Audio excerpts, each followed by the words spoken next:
أعوذ بالله من الشيطان الرجيم. بسم الله الرحمن الرحيم. وتفقد الطير فقال ما لي لا أرى الهدهد أم كان من الغائبين لأعذبنه عذابا شديدا أو لأذبحنه أو ليأتيني بسلطان مبين. فمكث غير بعيد فقال أحطت بما لم تحط به وجئتك من سبأ بنبأ يقين. صدق اللہ العظیم. یہ 3 آیتیں سورہ نمل کی آپ حضرات نے سنی ہیں، 20، 21 اور 22. اور آیتوں کا خلاصہ یہ ہے کہ حضرت سلیمان علیہ السلام کو اللہ جل جلالہ نے پرندوں کی، جنات کی، انسانوں کی حکمرانی عطا فرمائی تھی. تو ایک مرتبہ ایسا ہوا کہ حضرت نے حاضری لی اور حاضری کے اندر ہدہد نامی پرندہ وہ موجود نہیں تھا. تو فرمانے لگے کہ کیا ہوا، مجھے نظر نہیں آ رہا، اور ہدہد پرندہ مجھے نظر نہیں آ رہا، یا واقعی میں غائب ہے وہ.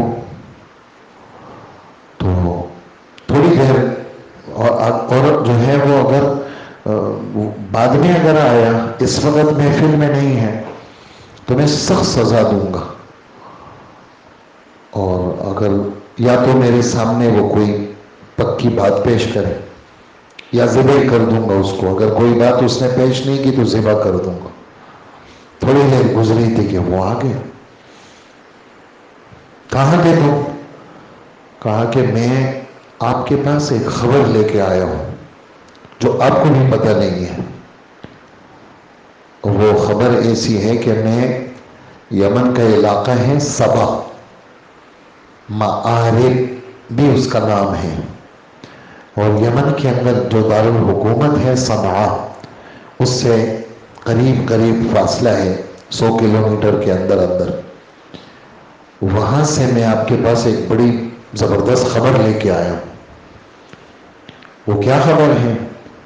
کہا کہ ایک خطرناک بات تو اس میں یہ ہے کہ وہاں بادشاہ مرد نہیں ہے، عورت بادشاہ ہے. اور اس سے زیادہ خطرناک بات یہ ہے کہ عقیدے کے لحاظ سے وہ سورج کے پجاری ہیں، اللہ کو نہیں مانتے. یہ میں خبر لے کے آیا ہوں. یہ بات تو ہماری اللہ نے چاہا کل کے درس میں ہوگی. اب یہ جو پہلی بات ہے کہ حضرت نے حاضری لی، تو اس پر ہمارے بزرگوں نے، مفسرین نے کافی ساری باتیں لکھی ہیں. تفقد کہتے ہیں، تفقد خبر گیری کرنا، چھان بین کرنا. تفقد چھان بین کرنا، حاضری لینا، کسی کے حالات کی تفتیش کرنا. تو حضرت سلیمان علیہ السلام چونکہ حاکم تھے، بڑے تھے، اس لیے حاضری لی. جیسے ہمارے مدرسوں میں حاضری لی جاتی ہے، ایک نظم کو اسکول میں حاضری لی جاتی ہے، کالجوں میں حاضری لی جاتی ہے، ایسے ہی ہمارے نبی صلی اللہ علیہ وآلہ وسلم بھی صحابہ کرام کی حاضری لے دیتے. نماز، فجر کی نماز بھی پیچھے دے، ہاں بھائی وہ فلانا نہیں آیا، کہاں پر ہے فلانا؟ فلانا ہے، عبداللہ ہے، سلیمان ہے، عبد الرحمن ہے، کہاں پر ہے؟ ساتھی نہیں ہے. تو حاضری لیتے تھے اللہ کے رسول صلی اللہ علیہ وسلم. اس پر علماء نے ایک بات لکھی ہے کہ بزرگوں کو اپنے شاگردوں کی، اپنے مریدوں کی، اور مشائخ کو، استادوں کو، اپنے ماتحتوں کی، حکمرانوں کو اپنے ماتحتوں کے بارے میں پوچھ گچھ کرنا کہ بھی کہاں پر ہے. تو کہا کہ اس کی خبرگیری کی جائے جیسے اللہ کے رسول کرتے تھے. پھر اس میں کمزوروں کو زیادہ دیکھا جائے. یہ ہدہد پرندہ بھی ہے اور پرندوں میں کمزور پرندہ ہے. کمزوروں کا زیادہ خیال رکھا جائے. تو حضرت سلیمان علیہ السلام کی نظر سب پہ تھی لیکن کمزوروں پہ زیادہ تھی، کمزوروں پہ. اور اللہ کے رسول بھی کوئی نہیں ہوتا تھا عیادت کے لیے جاتے، خیر خبر لیتے، اور کوئی اور مسئلہ ہوتا تو اس کے لیے تدبیر کرتے. ہم تو حال پہ چھوڑ دیتے، ہم کہتے ہیں بھی اپنا معاملہ نمٹاؤ، خاص کر مالی معاملہ ہوتا ہے، نہیں مالی معاملہ ہمارے میں نہیں ہے، جاؤ اپنا کام کرو. حالانکہ ہم ادھر ادھر اپنے پیسے لگا لیتے ہیں، لیکن جو صحیح جگہ ہوتی ہے وہاں اللہ ہمیں محروم رکھتے. یہ بدبختی کی باتیں ہیں ساری. صحیح جگہ ہمارے پیسے نہیں لگتے، جو غلط جگہ ہوگی وہاں ہمارے پیسے لگ جاتے. تو یہ بدبختی ہوتی ہے. اور بہت سارے خوش بخت وہ ڈھونڈتے ہیں کہ میرا پیسہ صحیح جگہ لگ جائے. تو اللہ کے رسول صلی اللہ علیہ وآلہ وسلم اس کی تدبیر کرتے ہیں. اور یہ والی بات کمزوروں کی خبر گیری کرنا یہ سنت انبیاء ہے. اور حضرت عمر رضی اللہ عنہ، حضرات صحابہ کرام اس میں پیش تھے. حضرت عمر رضی اللہ عنہ رات کو مدینہ منورہ کی گلیوں میں اطراف مدینہ کے اندر گشت کرتے تھے، اور جہاں دیکھتے تھے کہ کوئی کمزور ہو، مدد کی ضرورت ہو. سیرت کی کتابوں میں بے شمار قصے موجود ہیں. اور ایک دفعہ یوں نکل گئے، آپ نے سنا ہے، مشہور قصہ ہے. دیکھا کہ ایک خیمہ لگا ہوا ہے اور ایک آدمی باہر بیٹھا ہوا ہے. السلام علیکم. وعلیکم السلام. خیریت ہے؟ ہاں خیریت ہے. کیسے آنا ہوا؟ کہ میں دور دیہات کا رہنے والا ہوں، رات ہو گئی یہاں میں نے خیمہ لگا لیا اور مدینہ آؤں گا، صبح امیر المومنین سے ملنا ہے، میری کوئی ضرورت ہے. تو وہ خیمے کے اندر سے ایک عورت کی تکلیف کی آواز آ رہی تھی. تو انہوں نے کہا یہ آواز کیسی ہے؟ تو وہ دیہاتی لوگ، غیرتی لوگ ہوتے ہیں، کہہ رہے ہیں جاؤ بڑے میاں جاؤ اپنا کام کرو. ہاں میں ہر بات تمہیں بتاؤں گا. انہوں نے کہا ممکن ہے میں آپ کی کوئی مدد کر سکوں. تو کہنے لگے کہ یہ ولادت کا وقت قریب ہے تو عورت کے رونے کی آواز آئی، تکلیف ہے. تو فوراً گئے دیہات، وہ گاؤں سے، ویرانے سے فوراً گھر گئے. ان کے نکاح میں حضرت علی کی بیٹی تھی، حضور کی نواسی، ام کلثوم نام تھا ان کا. تو اپنی خالہ پہ نام رکھا تھا، کیونکہ ام کلثوم حضرت فاطمہ کی بہن تھی، حضور کی بیٹی، جو حضرت عثمان رضی اللہ عنہ کے نکاح میں تھی. تو اپنی خالہ پہ نام رکھا تھا. وہ ان کے نکاح میں تھی. کن کے؟ حضرت عمر کے. تو گھر پہنچے، خیریت ہے؟ تو کہا ہاں ایک بہت بڑے نفع کا کام آیا ہے، خدمت آئی ہے. کہا کیا ہے؟ کہا دیہات کی رہنے والی عورت ہے اور تکلیف میں ہے، تم اگر ولادت کے اس تکلیف کو اس کو حل کر دو تو اللہ تمہیں بہت بڑا اجر دے گا. کہا میں تیار، اگر آپ کی رضامندی ہو. تو جو جو چیزیں ضرورت تھی وہ بھی لے لی اور کچھ کھانے پینے کی چیزیں بھی لے لی. تو بیوی کو لے کر کے نکل گئے. رات کا وقت ہے، وہاں بیوی تو اندر چلی گئی، یہ باہر بیٹھ گئے. آگ لگائی، اور آگ کیسے لگائی وہ آپ سب جانتے ہیں، کیسے آگ لگاتے ہیں. اور چھوٹی لکڑیوں کو پہلے لگاتے ہیں، پھر بڑی لکڑیوں کو، اور اس کے میں گھی ڈالا پتیلی میں، اور اس کے اندر گڑ ڈالا، اور اس کے اندر آٹا ڈالا، اور ایک حلوہ سا بنایا. اور تھوڑی دیر میں ولادت سے فراغت ہو گئی تو اندر سے آواز آئی کہ امیر المومنین اپنے اس ساتھی کو، اندر سے کہا بیوی نے، امیر المومنین اپنے اس ساتھی کو بیٹے کی ولادت کی خوشخبری سنا دو. اب امیر المومنین کا نام سنو، اس کو تو اوسان ختم ہو گئے. اچھا امیر المومنین یہاں پر ہیں؟ تو حضرت نے فرمایا گھبرانے کی بات نہیں ہے، یہ میری ذمہ داری تھی، اور یہ اندر دے دو اور تم خود بھی کھا لینا، اور صبح آ جانا تمہارے لیے انتظام کر لیں گے.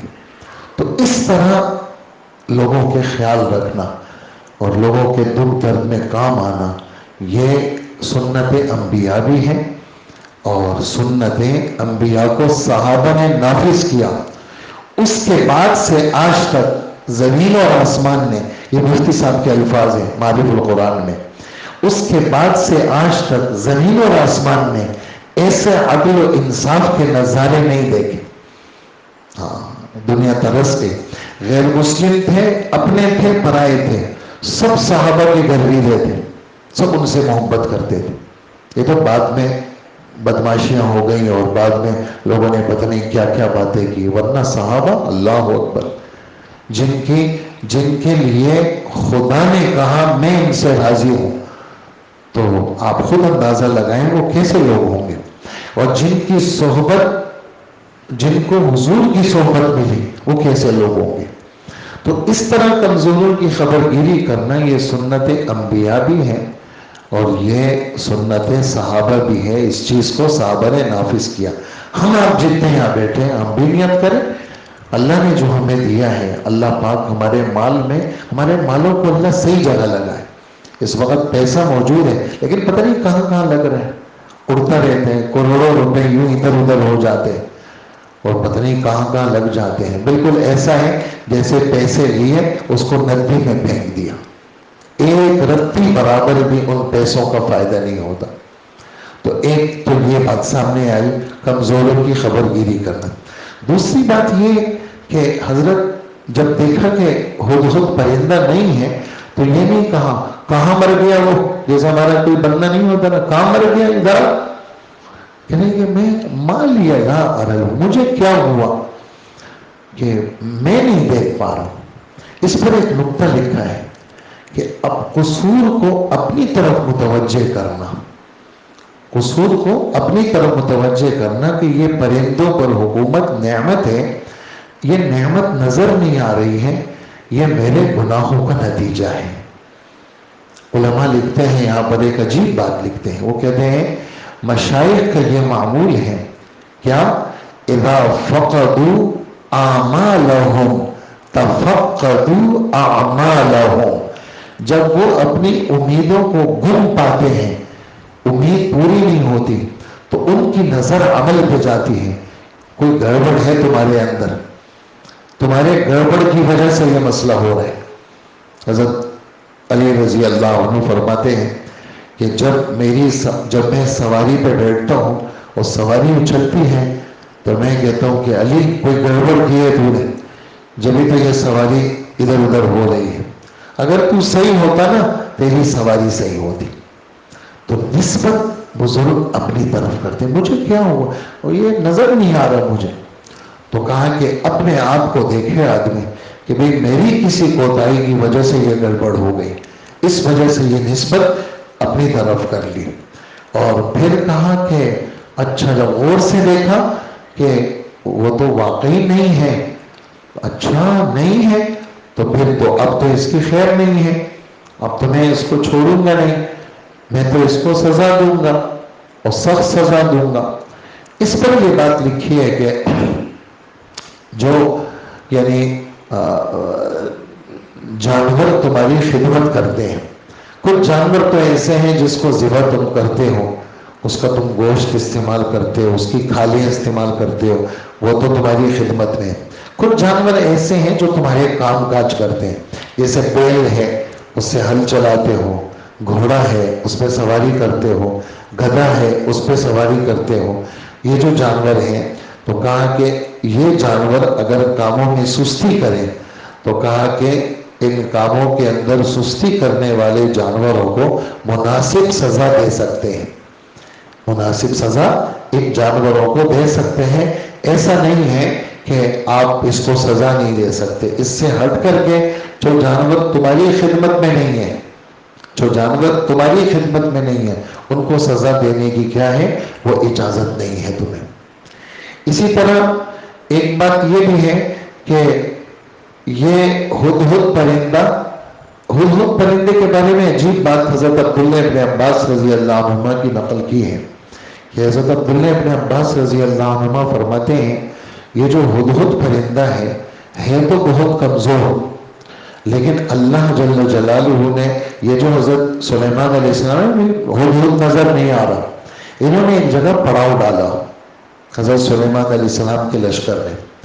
ہدہد کا کمال یہ ہے یہ فضا کی بلندی سے علاقے کا سروے کرتا ہے اور اس کو زمین کے اندر کے چشمے نظر آتے ہیں۔ یہ اللہ پاک نے اس کے اندر یہ جیسے چیونٹی کے بارے میں آتا ہے کہ چیونٹی کے جو سونگنے کی طاقت ہے وہ بہت تیز ہے. چونٹی کی سونگنے کی طاقت بہت تیز ہے.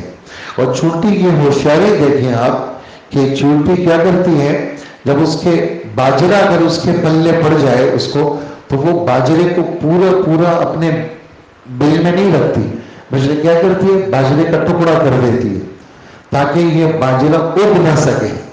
اس لیے کہ پورا باجرہ اگر لے جائے گی تو کچھ دنوں میں وہ پھٹے گا, اگ جائے گا.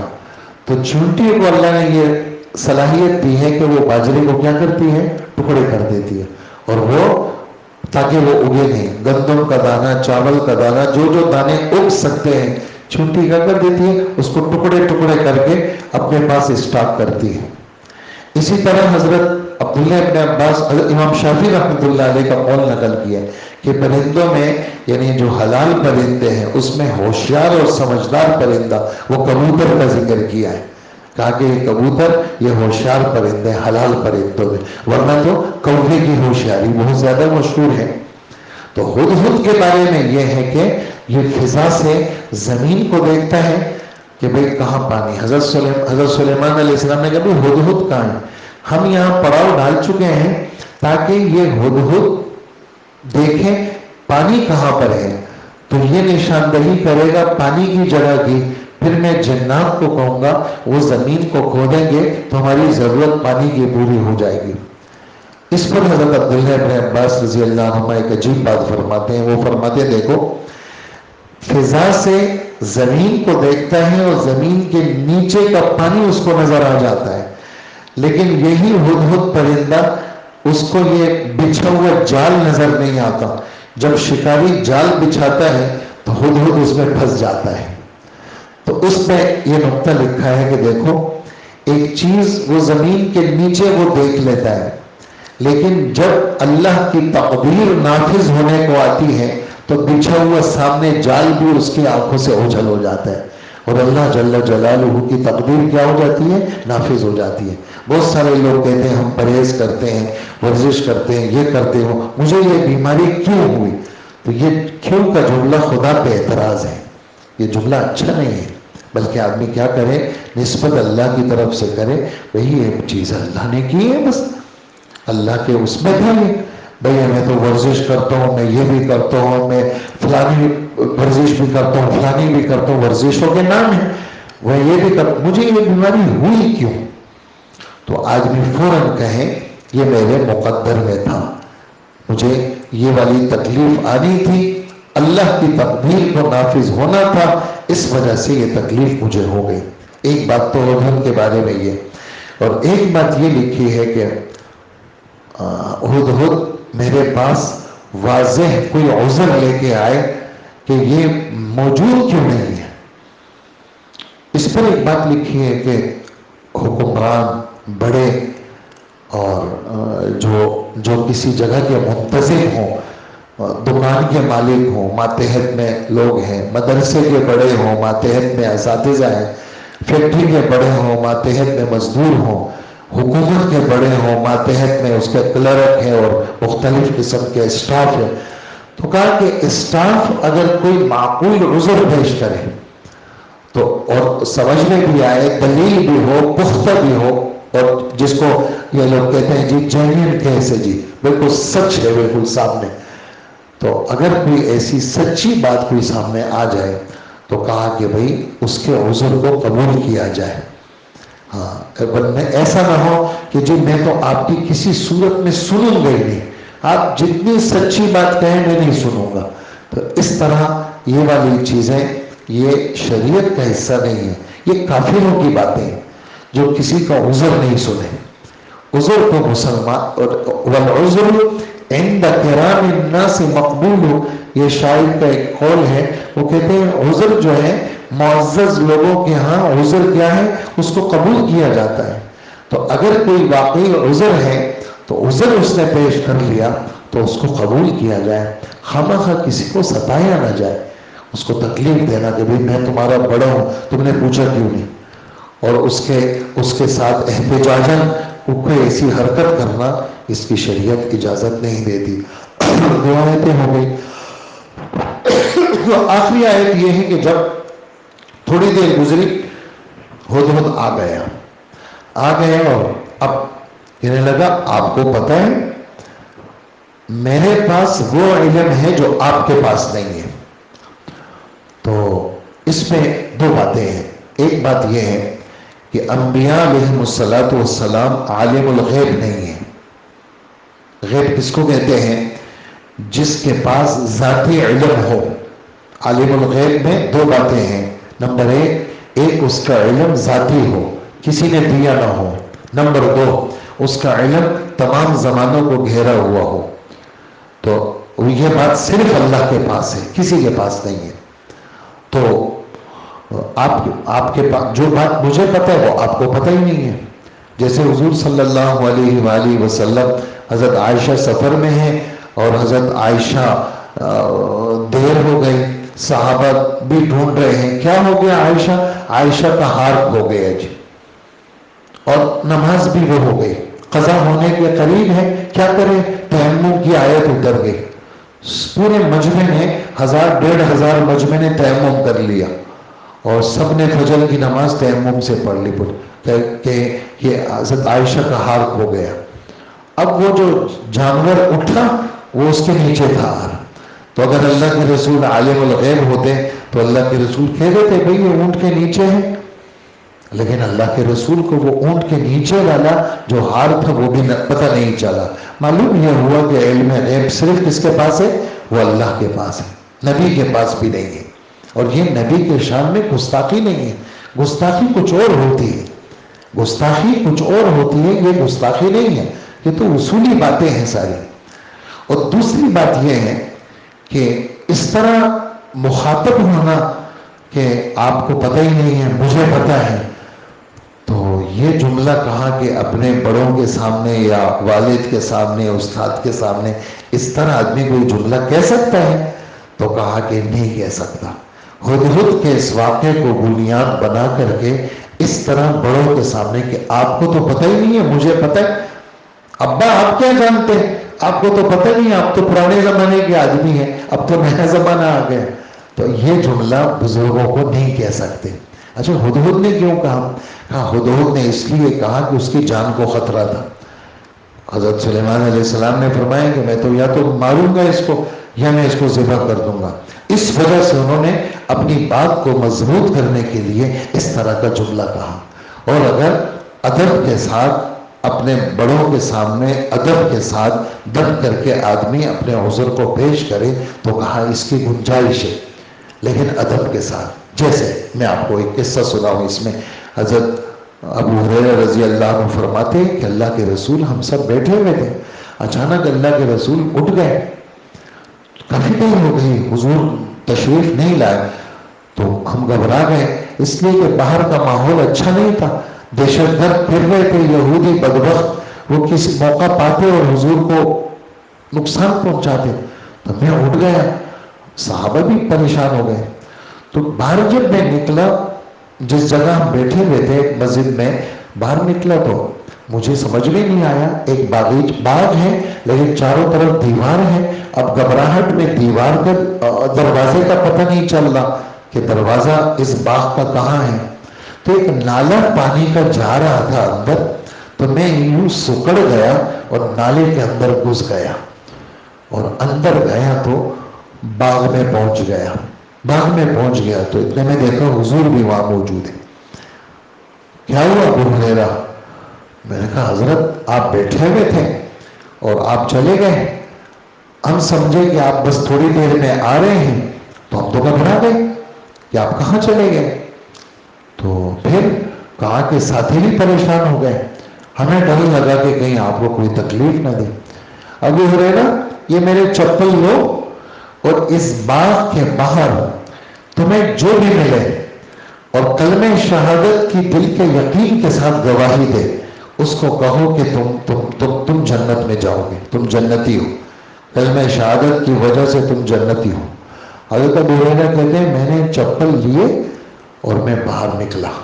سب سے پہلے میری ملاقات کس سے ہوئی؟ عمر سے ہوئی. اور کیا عمر یہ چپل کیا ہے؟ وہ تو پریشان ہو گئے کہ پتہ نہیں اللہ کے رسول کہیں تکلیف میں ہیں، ان کو چپل ملے خالی. تو ابو ہریرہ یہ کیا ہے؟ کہنے لگے حضرت کے چپل ہے، حضرت نے مجھے یہ کہا ہے کہ بات تمہیں جو بھی ملے اور کلمہ شہادت کی گواہی دے تو تم اس کو کیا کرو؟ جنت کی گواہی دو. بالکل نہیں کرنا تم نے اس طرح. حضرت عمر حضرت ابو ہریرہ کو کہہ رہے ہیں. حضرت ابو ہریرہ کہہ رہے ہیں بھئی حضور نے بھیجا ہے. تو حضرت عمر نے حضرت ابو ہریرہ کو سینے پہ تھپڑ مارا اور حضرت ابو ہریرہ یوں سیدھے گر گئے سرین کے بل گر گئے. اور حضرت عمر نے کہا واپس ہوتے ہوئے یا نہیں؟ مارو تجھے نہیں. تو وہ آگے اور حضرت عمر پیچھے فوراً باغ میں گئے. دروازہ تو پھر مل گیا تھا. اندر گئے تو ابو ہریرہ کیوں رو رہے ہو تم؟ عمر کیا مسئلہ ہے؟ حضرت آپ نے جو مجھے خوشخبری دی تھی میں باہر گیا، میں نے کہا میں ان کو خوشخبری سناؤں، عمر نے مجھے کہا کہ نہیں کرنا اور عمر نے مجھے مارا. کیوں عمر تم نے ایسا کیوں کیا؟ حضرت میری درخواست ہے آپ سے، آپ ایسی خوشخبریاں نہ دیں. لوگوں کے دلوں کے اندر اعمال کی اہمیت مضبوط ہو جائے اور لوگ اعمال کی قدر کریں تب ان کو یہ خوشخبریاں ملیں. اگر صرف کلمے کی بنیاد پر لوگوں کو جنت کی باتیں آپ بتائیں گے تو لوگ پھر نماز نہیں پڑھیں گے، لوگ دین پہ نہیں چلیں گے. میری یہ درخواست ہے کہ آپ ایسا نہ کریں. حضور صلی اللہ علیہ وسلم نے فرمایا عمر سچ کہتا ہے.